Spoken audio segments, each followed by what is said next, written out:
Good morning children. Today we are going to write letter O and P. So let's start writing.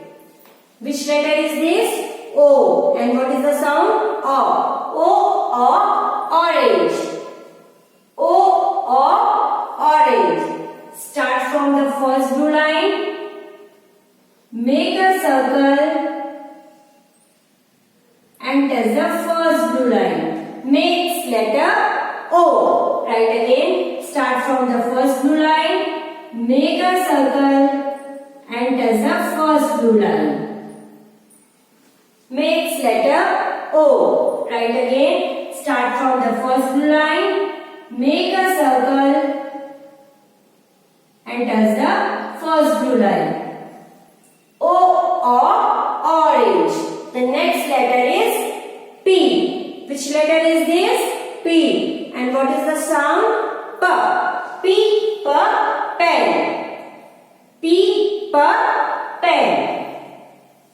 Start from the first blue line. Come down making a standing line and touch the red line.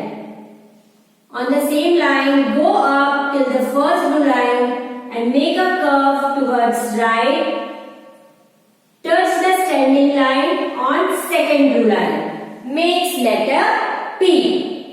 Write again. Start from the first blue line. Come down making a standing line and touch the red line. On the same line, go up till the first blue line. Make a right curve and touch the standing line on the second blue line. Makes letter P. Write again. Start from the first blue line. Come down making a standing line and touch the red line. On the same line, go up till the first blue line. Make a right curve and touch the standing line on the second blue line. Makes letter P. P for pen. O of orange. P for pen. Thank you.